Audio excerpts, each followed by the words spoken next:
des opérations près du cartable dans les collèges. Donc on pèse tous les élèves de 6e avec leur cartable pour vérifier un peu les poids. Je vais donner une anecdote, on a eu une jeune fille qui est arrivée, quand on l'a pesée, c'est une 6e, on l'a pesée, elle faisait une trentaine de kilos et son cartable en faisait 24. Donc voilà, le poids de l'enfant et le poids cartable était disproportionné.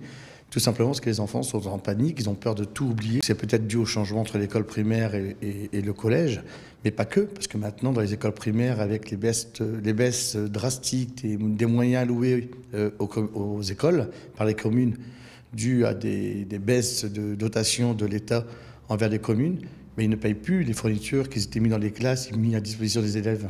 Donc maintenant, on fait des listes, il y a des listes de matériel qui sont demandées aux élèves. Et c'est pareil, les élèves ont toujours peur de ne pas avoir leur matériel et leur cartable devient de plus en plus lourd. La posture des enfants, la posture, elle n'est plus du tout adaptée. Surtout que vous savez, chaque enfant, ils ont leur petit cartable, un sac à dos, et on va à l'école avec une seule languette posée sur l'épaule. Donc voilà, donc l'enfant marche un certain nombre de mètres, même d'une centaine de mètres, 200 mètres, 300 mètres, peu importe. Et on s'aperçoit qu'au fur et à mesure du temps, même sans ça, qu'ils ont une posture qui n'est plus du tout adaptée. Donc ça fait que ça provoque des dysfonctionnements.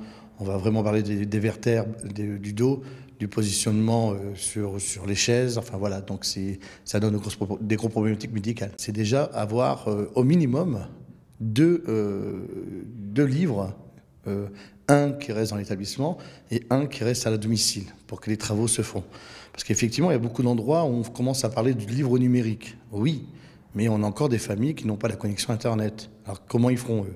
Donc voilà, donc il faut vraiment se poser la part des choses, c'est-à-dire de séparer deux collections de livres, une à domicile et une dans l'établissement scolaire, ou pourquoi pas mutualiser. On peut se dire que certaines classes, ils ont tous les mêmes livres, et ce même bouquin dans les classes en français, il va être utilisé pour tous les cours de français, pour la partie 6e, et ainsi de suite.